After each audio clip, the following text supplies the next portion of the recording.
And the last one is an important one, and we talked about it a little bit, a repeatable process. And again, this is not the most exciting thing, but when we're making all these changes, especially early on, we're changing the taxonomy, we need ways to be able to get this in, to get it in quickly and efficiently. So how do you systematically manage that? So we had this tool that we used. For those of you that have done some search, Joe and I, our background was search, and the process of getting content into these knowledge graphs wasn't too much different than what we did for a lot of our search engagements. The first thing we like to do is we created an individual process for each data source. We didn't want one big, monolithic ingestion process that you had to run it, pull all the content in all the time. We want it to be a little bit more granular than that. Maybe we only needed to change, our info guides data source. Maybe we only needed to change these set of documents in this particular data source. So by having one process for each data source, we had a good amount of control of how and when we could get that content into the graph. We always provide two ways of getting that content into the graph. One is what we call kind of the full, whereas we just pull all the applicable content in at one time. And you'll need this for, obviously, the first time you load the graph, you need it. But also, if you make changes, you might want to refresh the content. It's always nice to have a way to get all that content in at one time. Secondly, we do what's called a delta. So it's only what has changed in X amount of time.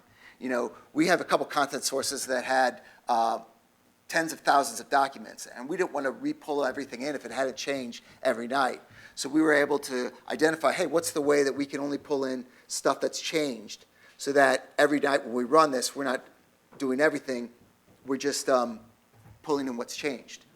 But it's also good to know the metrics, because there were some of our data sources that were really small that really took only about 5 minutes to pull in. So, why go through the trouble of trying to do a delta? It only takes 5 minutes. We could just do it every single night and just refresh the content. So all this gives you that ability to kind of support that organic taxonomy, to be able to make changes and react.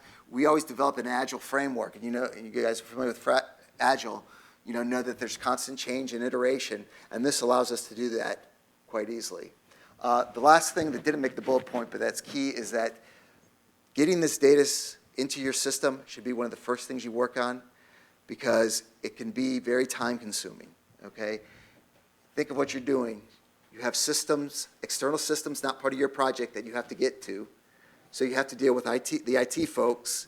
You have to tell them, explain to them what you're doing, have them understand what you're doing, create architecture diagrams, go to approval meetings, all that sorts of stuff. And then even, once you've done that, okay, then there's setting up accounts. If I connect to this data, I need a certain account. Okay, I need authentication issues. I need firewall issues. Maybe I'm on this network, it's over on that network. There's all sorts of issues that you just know are going to come up. So start this early in your project, get this data going and flowing, and you'll be in good shape.